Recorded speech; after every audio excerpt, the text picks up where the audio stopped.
Hello and welcome to another edition of the Punter, that show that picks its way through the biggest sporting events and finds you the value. We are on your side, and to help us do that, I've got a great team of experts as ever. You'd expect nothing less.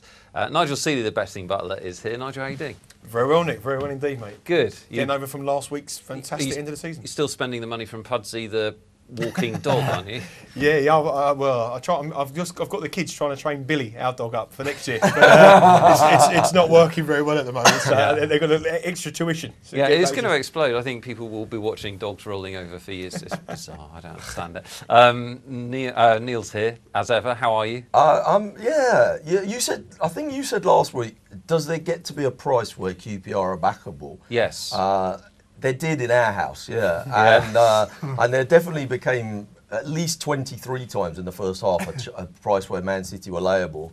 And with 4 minutes to go of regulation, as they say in American sports, it was happy days, Shay Channing. I've got a big view on that. All right, we'll do that in 1 second. Yes. As the 5th minute of injury time ticked over, if we'd have had Pudsey in our house, he'd have been kicked through the window. Poor Pudsey, that's him. And Chris Graham's here. Chris, how's your week? Not bad. I was on the show last night, the Punter. I put up Cheltenham at 3-1, and I put Jermaine McGlashan up at 14-1. First goal scorer came in. Get it quietly. You're supposed to just kind of let someone else bring that up. To be fair, Chris, that is what they're paying you for. Exactly. Don't go on about it. You're just doing your job, mate. Yeah, my middle name is I back Chesterfield. 14-1 though. That's okay, not bad. That's not bad. That's amazing. Let's talk about the amazing end to the season last weekend. Yeah, let's not. Well, we are, because it's funny if you lost. What about from the sort of betting market's point of view, Nigel? Well, I mean, the damage was done on Manchester City in the last 2 minutes. So really, apart from Betfair, there was no betting taking place anywhere else, because most bookmakers stopped betting, taking bets at 85 minutes and 90 minutes. So it would just been people. I would guess from the fixed odds it would have been a good result, because I think people were just looking at the short price QPR and the value in QPR, and they would have tried to be tempted to get into it. So that's where the betting exchange is so different from the traditional bookmakers, because they bet to the last minute. But my view all along was that once the Stoke game had finished and it was 2-2, QPR had nothing to play for. And I think if the QPR game had finished before the Stoke game, I think Man United would have been champions. I really do. And if you watch the QPR fans are celebrating, aren't they? If you watch the two teams, they come down the tunnel at the end of the game. QPR hugging and kissing. You've got to remember there's 4 Man City players in the team. And I just think once they know they're 2-2, there's a minute to go. I honestly believe that if that game had finished first, I think Man United would have been champions. Really interesting stuff, Chris. United touched 30-1. Was the price I saw for them to win the title 3 minutes before full time. Just an extraordinary day. I think City were 30-1. Man City were 30-1 to win the title at about the 91st minute of their. Even that was no value. I mean, it should have been 100-1, shouldn't it? Really? I backed the draw. I think just after half time at 10-1. Right. I mean, was that right? No, actually, that's a lie. That was sorry. Sounds It was like in the first half. Bigger, it was right? in the first half at 10-1. Before they scored, after they scored. No, 0-0. It was but 10-1 a draw in a Premier game. Well, it's 14-1 at the start. Yeah, I mean, I was 20 minutes in though, 10-1, and then what time did he get sent off? About 55 minutes. Yeah, at that stage, I laid Man City at 11-10 to win the game. Sorry, when he got sent off, they were drawing. No, it was 1-0 when he got sent off. Yeah. Okay, They were winning. QPR were winning 1. No, it was 1-1. It was 1-1. As they went 2-1 up, I laid 11-10 Man City to win the game. So it's huge value through the game. None of it came in. So what are you going to do? That happens. Yeah, that happens. Amazing opportunities, but they didn't work out. Hope they worked out for you. Now, we're going to whiz through this next bit because it makes me sad, literally. I'm going to probably cry on screen. The next Liverpool manager, because apparently we need one, is a market you can bet on. That's what happened this week, and they're looking for a manager. They're interviewing anyone that will actually talk to them. Roberto Martinez is the odds-on favourite, because that's what you get with a 27% Premier League win percentage. You get to manage Liverpool. Yeah. Any kind of action on this market? Well, I mean, there was a big move on AVB, 14-1 into 5-2 yesterday. Shorter than some firms touched odds on yesterday, AVB. Martinez has obviously been approached. That's why the movies now. That doesn't mean anything. I mean, he could be approaching 5 people. Just because he's approached doesn't mean 4 to 7. I mean, the guy was absolutely average for 3/4 of the season. Had a brilliant last quarter. Played attractive football with pretty average players. It's just short-termism, isn't it? Again, short-termism. But I guess they're looking at Swansea as well, and that he's the reason that Swansea had such a good team. Well, I thought all along for this manager market, I thought if Kenny Dalglish stayed on as a director of football, that AVB, Roberto Martinez and Brendan Rodgers would be great as a manager with him as a director. Now with him gone, they lack a big, high-profile figure at the club, and I think I personally, I would lay all 3 the top 3. Talking about that though, because I think we should always on the punter. We should bring it back to gambling more than who do we think will be a good Liverpool manager. It used to be that whenever they put up one of these manager markets, you just lay whoever the favourite is and then wait for a new favourite to come and lay that guy as well. And that kind of stopped, didn't it, about 6 months ago? Like, every time they make someone the favourite, they're the manager the next day. Well, apart from Harry Redknapp. That's probably a good example. Yeah, look at the Villa market this week. Well, no, exactly. This week has been great. I mean, for the guy who likes to lay each of the new favourites. Look at the Wolves manager. Yeah. So is this one where we do that? I think Martinez is obviously a quality man who plays good style of football, but he's totally unproven. It's too big a job for him. And you know what? If I was Martinez or Brendan Rodgers, this job's come about 2 or 3 years too early for them. Now they could go there, be offered a load of money and take the job, and realise they're out of their depth after half a season, and Liverpool I think AVB out of all of them represents the value. He's managed at a high level. He's managed in Europe. Is it better to back AVB or lay Martinez and then wait and see and think about laying the next guy? I'd lay Martinez at the prices. Yeah. But you'd probably have to lay what 6 to 4. You'd lay 6 to 4. If it was around even money, I'd be happy to lay Martinez. All right. We think there's money to be made laying Martinez, and we'll keep you informed, but not for very long because I don't like it. Let's move on to the Champions League final, the biggest football match of the year, apart from the Euros final and the Premier League decider. And the FA Cup was pretty big this year, I thought. Here's the Champions League. This is obviously Chelsea and Bayern Munich. In Bayern Munich, here are the prices if you just want to bet outright to win it. And Chelsea are far too big. I mean, sorry, it's not my job, but what do you think about this market?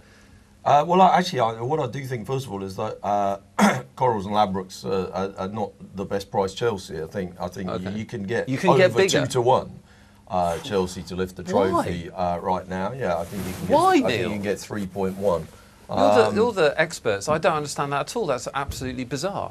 Bayern are extraordinary at home, absolutely extraordinary at home. They played. It's not a home game. Won 6 in the Champions League this season. They've won the last 17 games. So Barcelona. Yeah. Barcelona.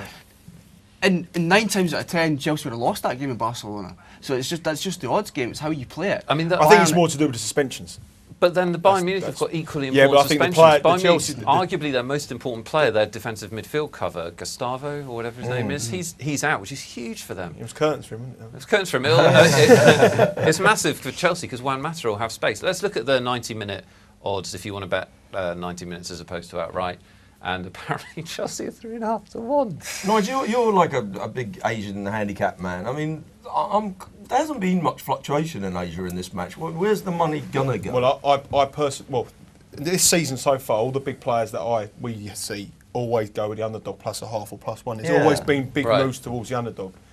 And I think you'll see a move towards Chelsea come kick-off time from the Asian. But then traditionally, in high-profile TV matches, your average wagon at home is waiting for the last 20 minutes if he's going to back the favourite. People that back favourites don't tie them, especially big odds-on favourites, don't tie their money up 3 or 4 days in advance. They do it once. The other thing about this game as well is that unlike any Champions League final or any European competition that I can remember in the last 15, 20 years in the betting industry, the English club have been friendless. So there's no money on Chelsea. They're a massive winner for every bookmaker. They're Skinner virtually. No one's had them on their mind at all.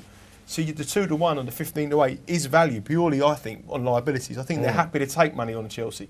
So that's the reason why they're a bigger price. That's the reason why. But when you say that you're talking about the likes of Ladbrokes and William Hills, who clearly have some influence on the market. But football these days, it's about Asia. These guys don't have long-term liabilities. Yeah, but there's the correlation between the match and the outright there's no money being played on the outright to win the European Cup and Okay. It'll still be all that match. But the trend so far this season has always been to go for teams underdogs, half goals, 1 goals in these kind of matches. Right. And I haven't seen any money moving yet. They tend to do it on the day of the match, wait for team news, etc. The other And I thing think is- Chelsea Okay, will hang back. on, Neil. One Okay, second. We've all got to right. move Sorry, on. sorry. Let's take a look at the method of victory, which you can also back. And so you can back whether they win it in normal time, whether they win extra time, that kind of thing. If you fancy an extended match. Chris, I'm just really confused about this match because every statistical website I've seen has said this is more or less a 55-45 proposition in terms of Bayern Munich. I just think Chelsea are an unbelievable bet in whatever way you like. Bet them to win the match, win the Champions League, whatever you want. I just think Bayern will overpower them. Eventually, I think it'll take time. I think Chelsea will play a stoic defensive game like they did against Barcelona. They'll be real. Okay, it'll but be I mean like- that's your opinion. I respect that, but that's not really answering my question. My question is why are Chelsea so big? It doesn't make any sense to me that they're so, and it's amazing to me that they're so friendless in the betting markets because it's not I rational. think the in my suspensions are there's just such headline suspensions, Right. And they've had such a poor season as well. I think it's 3 factors. I think the first factor is suspensions. I think the second factor, they're playing at Bayern Munich opinion. in their home ground. Yeah, And the third thing for me is liabilities. yeah, Pure and yeah. simple. That makes much more And sense to me. That's like a concrete they're reason they're to the me. 3 reasons why they are what they are. Okay. You know, whether you weigh up but the most important thing is you look at the players play on the pitch, and there's not much between the two sides, and they shouldn't be the price they are. Fascinating. You know, they've gone to places tougher than Bayern Munich, and Bayern Munich were absolutely battered in the German Well, Cup as well. By I think Dortmund. it's an amazing opportunity if you just want to have a cold-headed betting proposition. Let's just have a quick look at man of the match. Bit of a punter's market, and there you go. You can pick who you think is going to start. I think Matter will have a field day, to be honest, because I don't know who Bayern Munich have got to deal with them. Fernando Torres at 14-1. They've missed a 0 off. Sorry about that. Should be at least 140.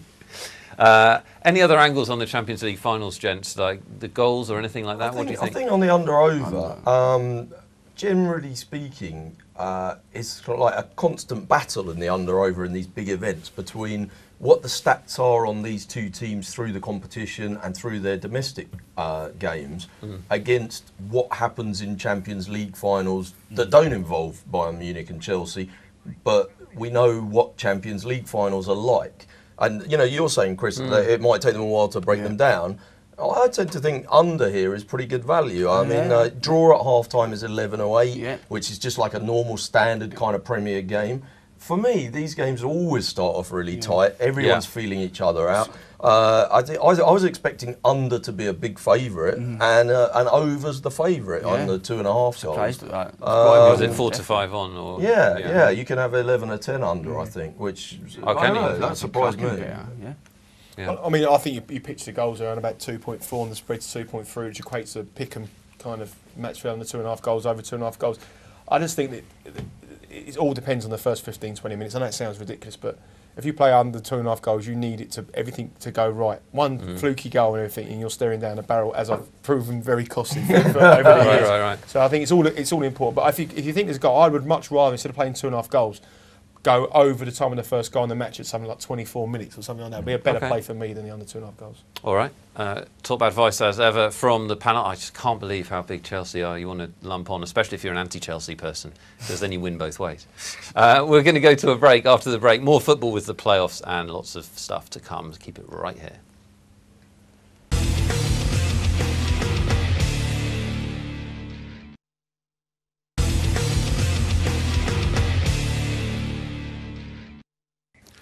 Welcome back. This is the Punter. Great to have you along. We're going to talk football a little bit more now. We're going to have our first look at the Euros in a second. First of all, it is Day of Destiny on, I don't know if it's Saturday or Sunday, I forget, but it's definitely a Day of Destiny. It's the playoff final as well as the Champions League final. Playoff final obviously means everything to the two clubs involved. Blackpool and West Ham will try and secure a place in the Premier League. And how big is this match from a betting market point of view? Not as great as them will make you out to be. And I say it's the most important game in the money. The Reading's riding on it to get in the Premier League, but that doesn't really equate itself to the betting markets. I mean, it's still all about the Champions League. It's going to be that's going to be the game. That's going to be the money on it.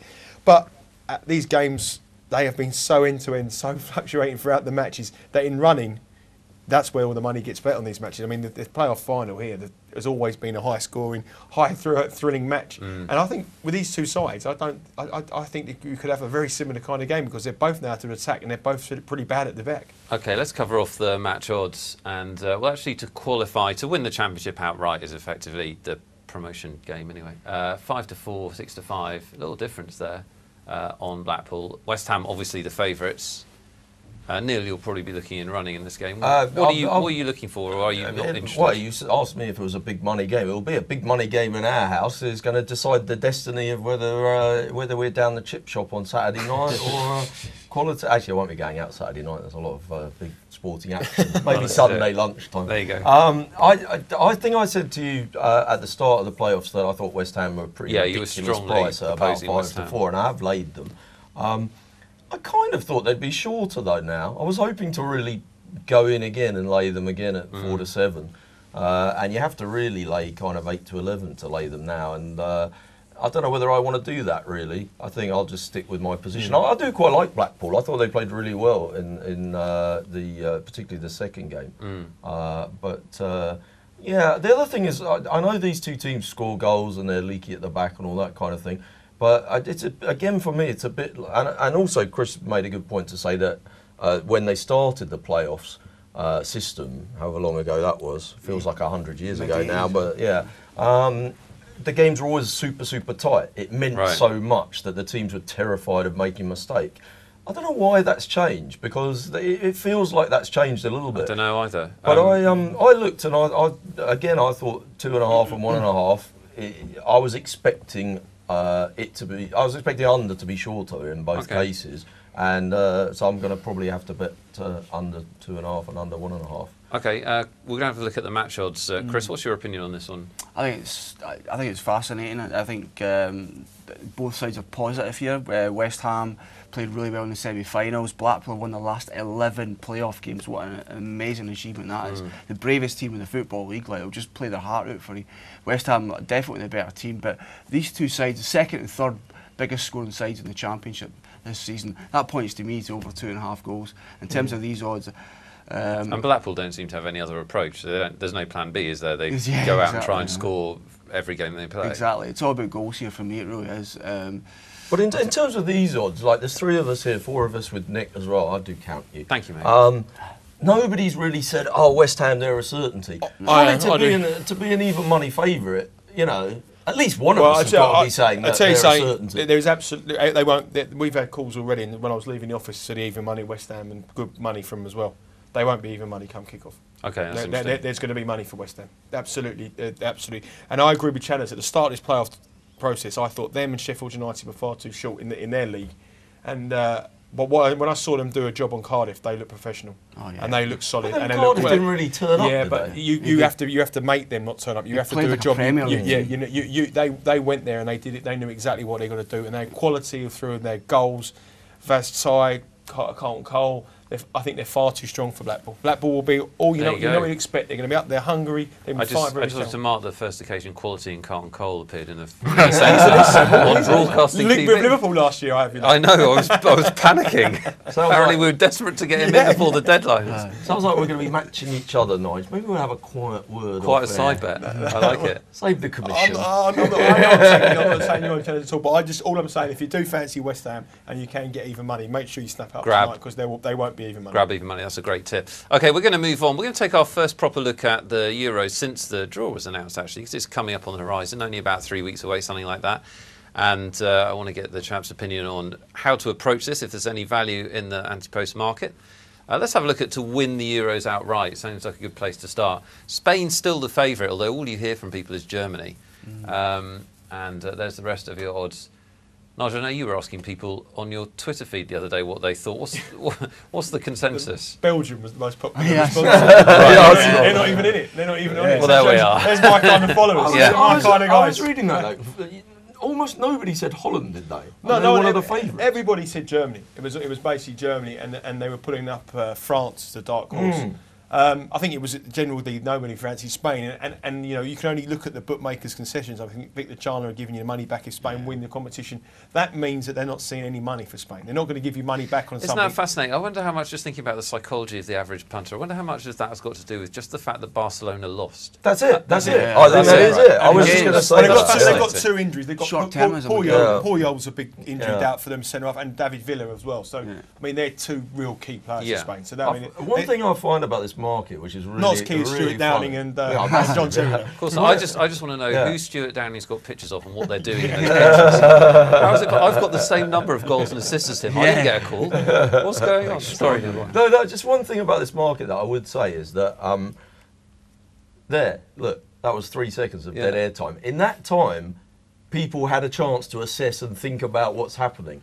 There is so much time between now and the kick-off of the first game for people to say, oh, hang on, I read something about Russia, let's push them out to 22-1. Oh, hang on, Portugal.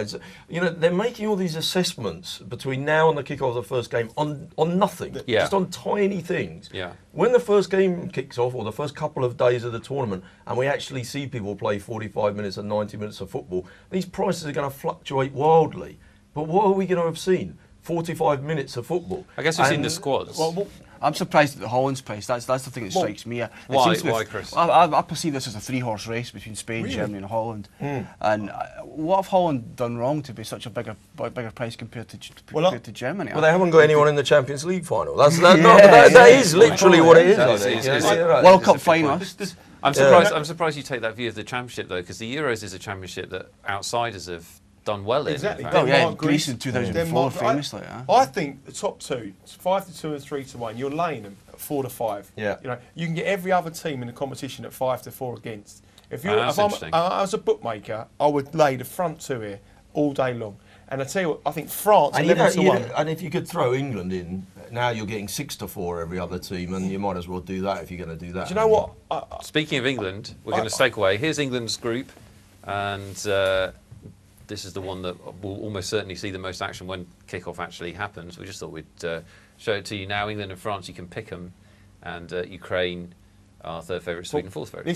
This contrary to everything you say. We've got England as favourites to win the competition. We're 4 favourites to qualify it. Yet our top goal scorer market, the favourite is someone who's missing from the first 2 games. So when the bookmaking industry is saying on one hand, we're not going to score many goals in the first week, but then they make us favourites to win the Group D. England is the worst bet of the year. France will go France will go favourites in this market. I think Ukraine are a bet. But this is quite interesting, isn't it? Because England on the other caption are 9-1 outright. Yeah. Okay, I think you can actually get 12s around if you really shop around. But France are a bigger price. Yet we all think, and I think if you did a survey in the street of genuine, not random people that are just like rah England, but people that actually watch football. Yeah. People that actually watch football. They're going to tell you that France should be favourite in this market. So why are France so much bigger than England? Doesn't that make France value in the outright? Given that we're talking England, I'm going to turn to the only Scotsman in the room for a completely objective opinion. We've got, just for fun, the England stage of elimination betting. You can bet on where they're going to go out. What do you think about England's chances? I think this is probably the weakest England squad to major championships since Euro 92. I think they're up against it. They're the best player, one of their only best players that isn't available to the third game. The striker, the pool of strikers is appalling. I think they're up against France, up against the host Ukraine, Sweden, who've got a terrible record against. I'm finding negatives every 2 seconds. In this, I asked for an objective assessment. It is unbelievable. You're not even being subtle, you Scotch person. We're going to win it. We're going to win it. We are going to win it, Nick. We're going to win it 9-1. Come on, England. It's got to be group stage. I think that England would be an interesting outsider if they were an outsider's price. Well, that's the thing. Unfortunately, look at they're these not. prices here. You know, we're saying that England are roughly a 7-4, 2-1 chance to make the semi-finals. If you opened the newspaper having come out of a coma and read England are in the semi-finals, wouldn't that be like a flabbergasting thing? Wouldn't you just be amazed? That's not 7-4. That feels like it should be a 5-1 thing. Yeah.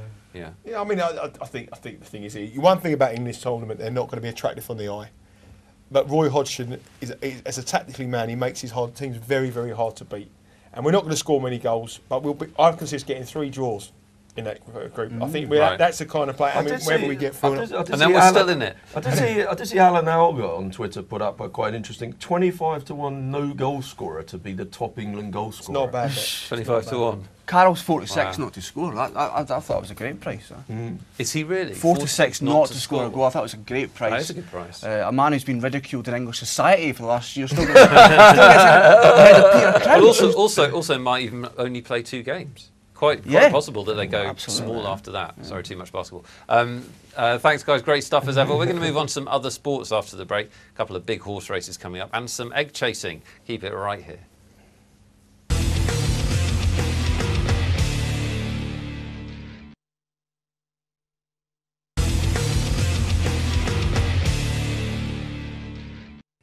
Welcome back. This is the Punter, and we're going to look at some other sports now. Horse racing is a sport that you're allowed to wager on, I'm told.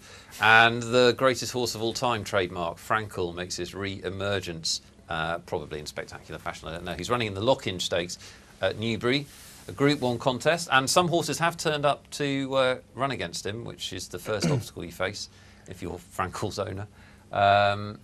Or race sponsor. Let's check out the price. You can get him at 3-1 on. With Coral 7-2, with Ladbrokes, and then the next horse appears to be 11-4, which is interesting. So there's the market, chaps. It's not a fantastically interesting race from a betting point of view. It's more from a punter point of view, isn't it, that it gets them. Yeah, well, just one interesting Gets thing their you said there. attention. You bookmakers are allowing you to have a bet on the horse race. I just read downstairs to back £30 each way on the horse. Was told I could have £20 each way, but the guy next to me could put £500 in a fruit machine. But anyway, that's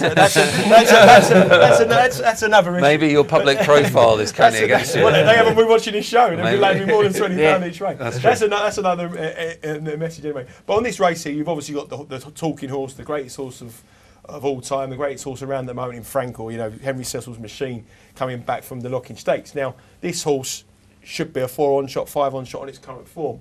But 4 weeks ago, we said it broke down on the gallops. They said it was even going to be retired. The ground has been pretty not great at the moment. The racing, there's been some shock results of that at Newbury. We've had 33-1 winners, we've had 40-1 winners.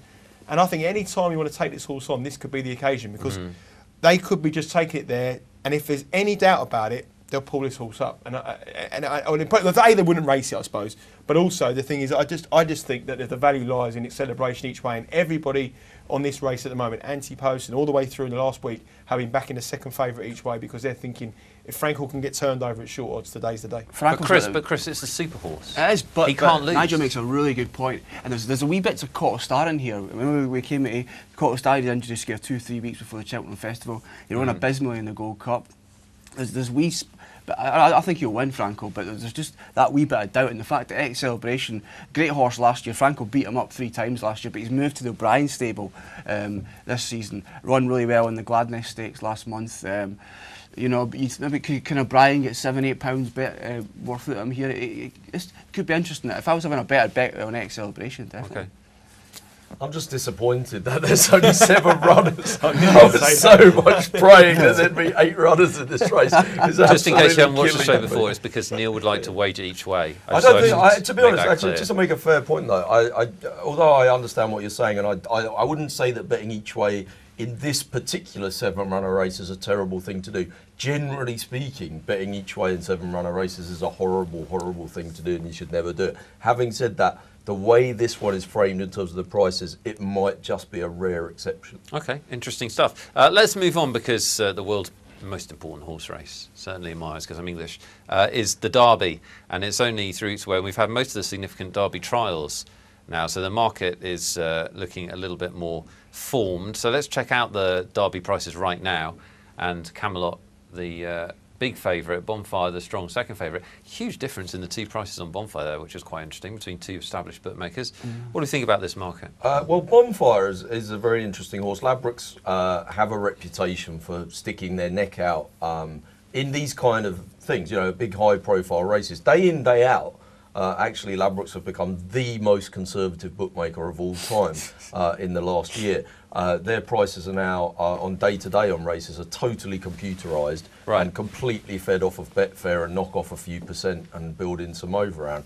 But they're still sticking their neck out on races like the Derby. And my feeling of why they're feeling that they should do that with Bonfire is because they think that Bonfire is not bomb-proof.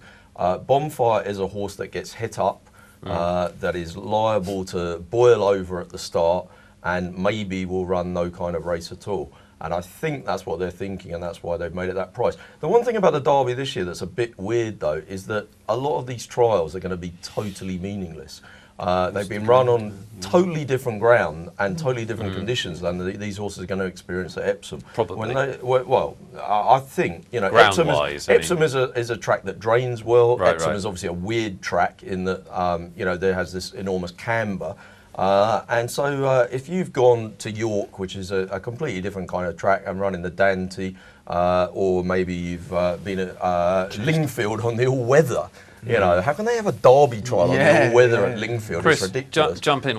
I think Camelot's too short at the moment. I appreciate he's by far the best horse we've saw so far. It looks a weak 3-year-old crop this year. But Aidan O'Brien has won the Derby for 10 years. Guineas winners rarely come back and win doing the Derby. Nashwan in 1989, See the Stars in 2009. I think it's 1969 before that, so it rarely happens. And I've saw many Coolmore horse that's turned up at a very short price in these kind of races that's flopped. I tell you what, this one kind of feels a bit like Entrepreneur to me. Do you remember that one? That came into the Derby at kind of 8 to 11, and Michael Tabor was lumping on. And one of Henry Cecil's, I think, what was the horse called that won it that year? Can't remember now.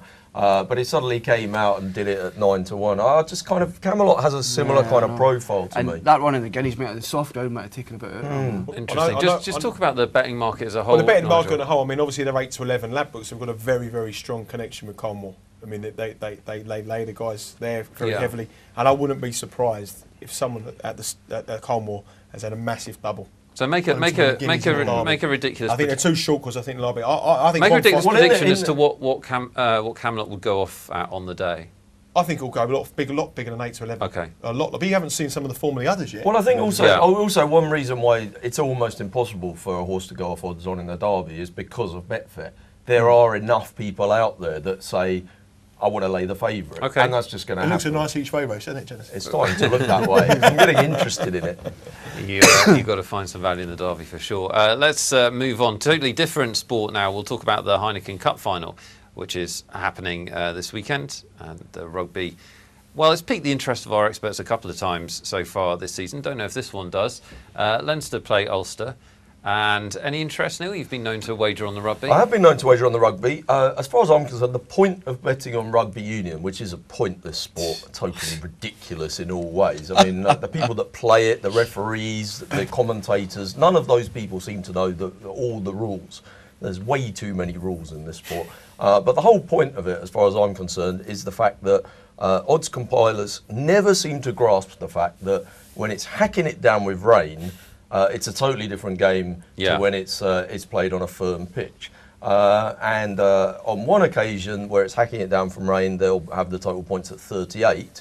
And in a game where they're playing on a firm pitch, they'll have the total points at 41. And I feel like it should be 33 and 48. Okay. And I don't think they... So I'm just going to look at the weather, and if it's hacking it down with rain or very windy, or something like that, then I'm going to get interested. Can I'll make one point? Channing is absolutely right, and me and Channers have worked in a spread betting game where this was always our sort of mortgage job to get the readies in for pay available. But the problem is now, right, and I'm talking from personal experience where I've done my money on this very religion, there is a lot more people now in high profile games kicking the ball rather than running the ball. Right. So the points accumulate all the time. So threes. So you might have the right clue. The best bet in the rain nowadays is to go under the shirt numbers of the try scorers and the under 3.5 try markets. Under 3.5 tries is a good one. That is the way to play. Under 3.5 tries is the points one is great, cool. But nowadays you get it completely right, but you always end up doing your money by 1 or 2 points. Really interesting. But there may only be one try in the game. You're not wrong. That's really interesting. We'll just take a look at the winning margin, Chris. And what's your impression of this game? Ulster are the story here. They went off at 100 to 1 back in the autumn for this competition. I spoke to my mate this morning in the industry. He said he had dribs and drabs for them at 100 to 1, which is quite interesting. They're the story here. I think they're +8 in the handicap, which is very, very generous. So I would advise backing Ulster +8. Winning margins here, perhaps Leinster by 1 to 5. I can't see Leinster. They've got a lot of injury doubts as well, Leinster. So I can't see them covering the handicap. There's plenty of over-round in those prices, though, isn't there? I mean, for punters at home, yeah, okay, it looks. Yeah. You know, people talk about fun bets. There's not much Yeah. fun giving your bookmaker a 30% head start. Yeah. I mean, excuse my ignorance. I mean, obviously, we've got a real big day of sport on Saturday with the Champions Part, the Champions League. I haven't really been looking at the Heineken. It's where is this being played at Twickenham? Or is it the Irish sides, or is it both? Is it going to be in Ireland? Is it? Is it? I think it's Twickenham. It's Twickenham. Okay, so but I mean, Let's say it is. So yeah, I mean, I'm just thinking that I think it's obviously if it was over in Ireland, I think the weather forecast there at the moment, the racing day is heavy. So there's check more out the rain. weather I and think try and bet. London tomorrow is going to be quite nice. So that'll be a different thing. Okay, so we're hoping for rain so we can bet under the tries. Yeah, that'd be nice. That'd be nice. All right, well, we've just been killing time until me and Neil can talk about the NBA for 8 minutes. So stay tuned because that's what's coming up, plus our punters' recommendations. Keep it here.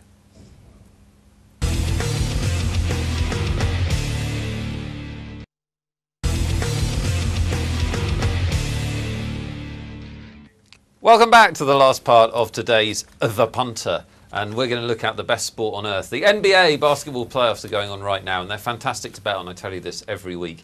And also, right now, they're making me look good, which is why we're going to spend extended time on them. No, seriously. Before the wheels come off is the point. Let's take a look at the outright market right now. Very significant that this week, the third best player on the Miami Heat was injured. They were the outright favourites for the entire season. Now the San Antonio Spurs were favourites. I told you they should be favourites right from the start. You are the best. I am the best. Quick, everyone, green out. It's all going to go wrong. But Neil, I know that you're betting on this on a regular basis. I'm becoming increasingly fascinated with these particular players because I think this is the best example we've had since we started doing the punter of popular punters market teams versus the actual strength of teams. Yeah, absolutely. I mean, we watched Miami without your man Chris doing no good in Game 2 against Indiana. They're playing Indiana in what's effectively the quarterfinals.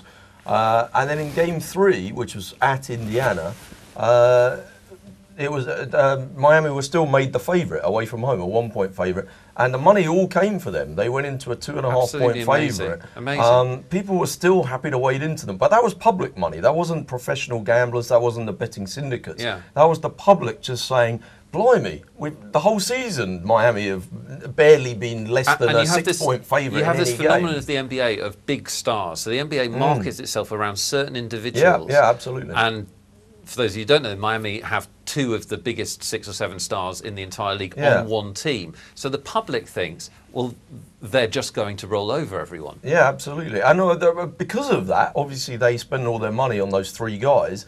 It means that the rest of their team and their bench is a little bit weak compared with some of the other teams. Whereas a team like Indiana is a proper team. There's a whole bunch of people there who are not very fashionable. I couldn't name one of them. But they do operate as a unit.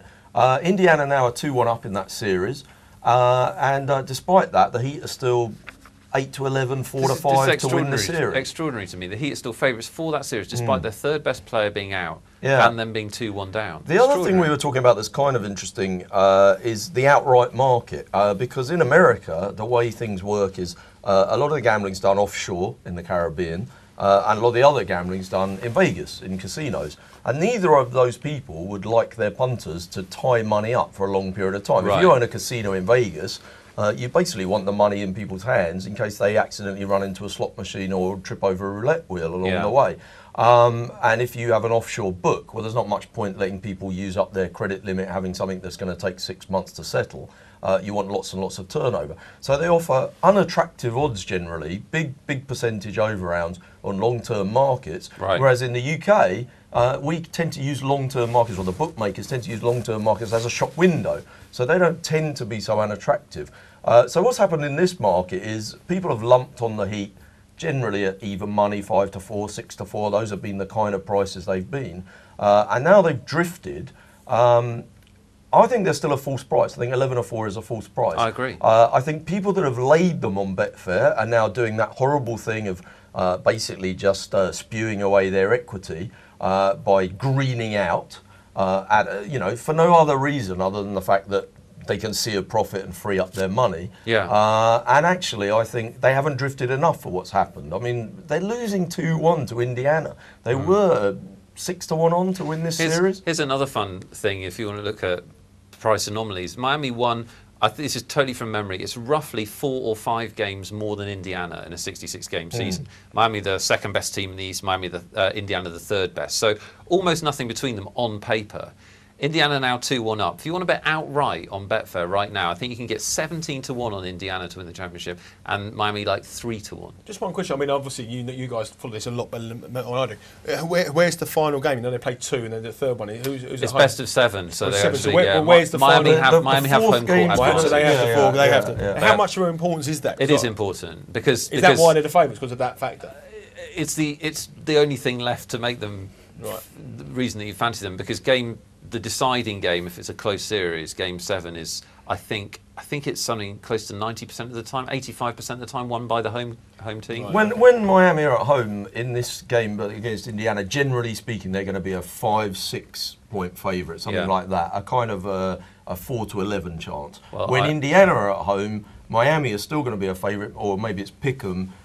It's going to be either 4-5, 5-4, or even. And just one last question before we go on: is the 2-1 all been a reflection of the home of? So no, Indiana have won an away game. Yeah, they've got one against the head. Okay. So if Indiana hold serve, they will win the series. I think there's some phenomenal value there, and it's a really, really interesting punter versus professional market to look at.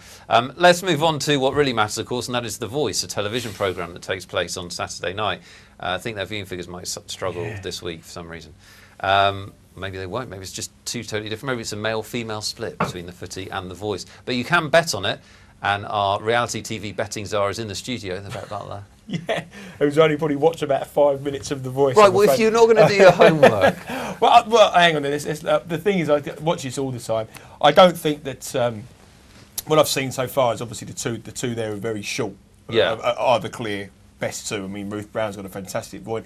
Jazz Ellington's got a story. His wife's pregnant. He sung to his wife last week 5-2. Out of the 2 of them... Can't believe I missed that. It was classic viewing. But I think out of the 2 of them, I think Jazz more has the likeability factor rather than Ruth. So all along, he's been the guy that the punters have sort of latched onto. He was 7-1 shot at the beginning, now into 5-2. He's got a big voice. I'm not quite sure how it's going to go on the latter stages, but he's picking the songs that suit him. If there was themes, I think he might struggle. But without doubt, he's got the best voice in the competition, and the programme is called The Voice. I've got a question about this. Some guy that I know told me to back Vince Kidd at the start. Okay.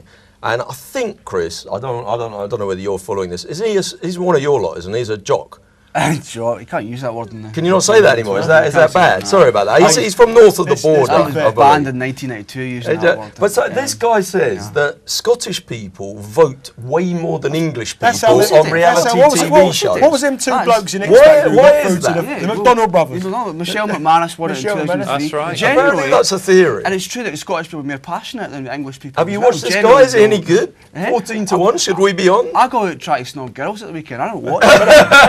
They got nothing else to watch in the Champions League final, so they're watching The Voice. You know what I mean? We do have to give you a little bit of kudos for the Britain's Got. Yeah, we do for the Britain's Got Talent. You called that absolutely right. Yeah, I just didn't. You were laying the favourite. I couldn't have the favourites. I mean, how many opera singers have we had on that show? You've had Paul Potts, Susan Ball, the guy who won it last year. It's the same as any other event, isn't it? Lay the jolly, back the dog. Yeah.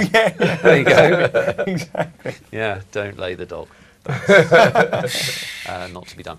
Now, let's look at the panel's picks for this weekend, shall we? We'll start with the resurrected Neil's charity bets. Gave the charity a breather, they couldn't afford it.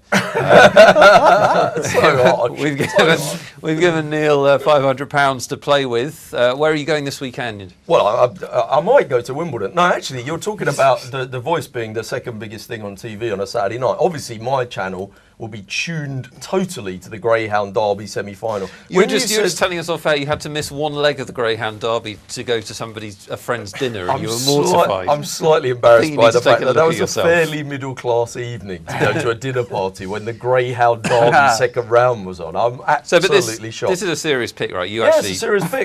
Taylor Sky, I don't know whether you've heard of this dog before. Oh, yeah. It's the reigning champion. It won the Derby last year. It's trained by Charlie Lister, who's now got an OBE, bizarrely enough, presented by Prince Charles the other day. The Queen couldn't make it, apparently.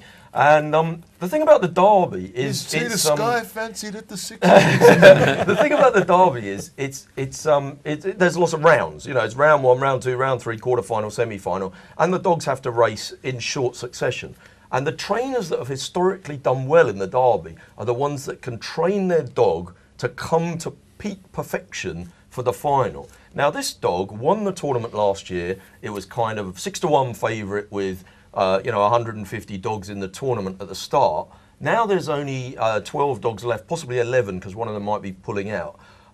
It's still 6-1 because it keeps coming kind of second and third. It hasn't been trapping out. So, but the thing is, I heard that his personal life's in turmoil. So well, does it that could be affect that. it? The guy that trains it, Charlie Lister, is famed. He's so well known for not getting them G'd up 100% in the early rounds and making sure that on the night it's ready to win. Sorry, I was just finding this really funny. It's just like the idea of G'ing up for a greyhound. Well, I need to run at 90% today. 90%. That's pretty much what happens. Just do enough. The other thing I should say is that it's very imbalanced. Be quick. I'm going to be had quick. A long time on the greyhound. It's very derby. imbalanced at the semi-final stage. Okay, all fine. the good dogs are in one half. He's in the other half. Fantastic. He's going to make the final. 6-1's a massive price. That's to win it, yeah? That's to win it The whole outright. thing. Right. Okay, Yeah. but you can bet on him now at 6-1. And obviously, I'm having 400 quid on under in the Championship playoff final. I fancy it'll be a tight game.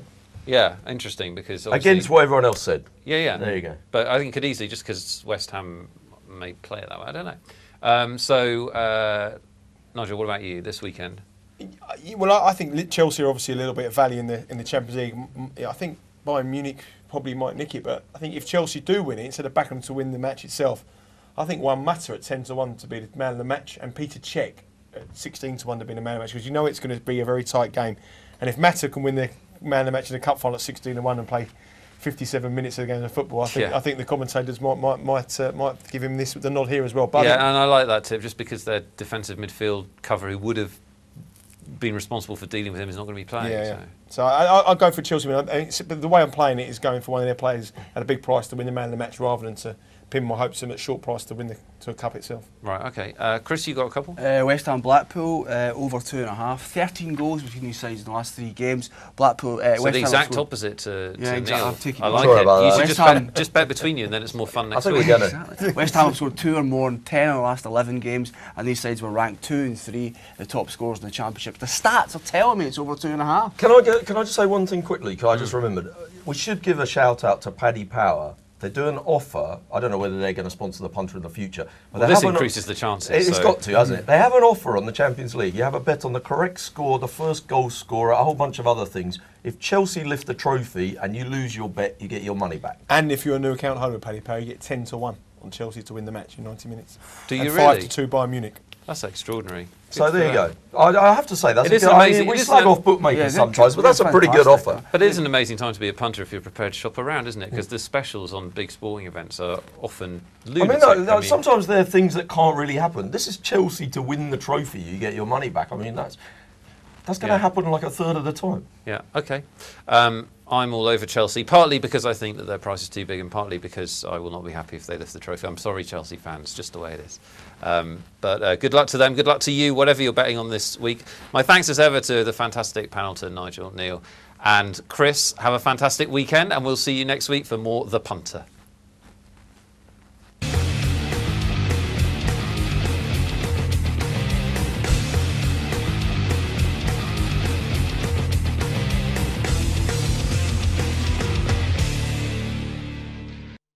Stay ahead of the game with Sports Tonight Live.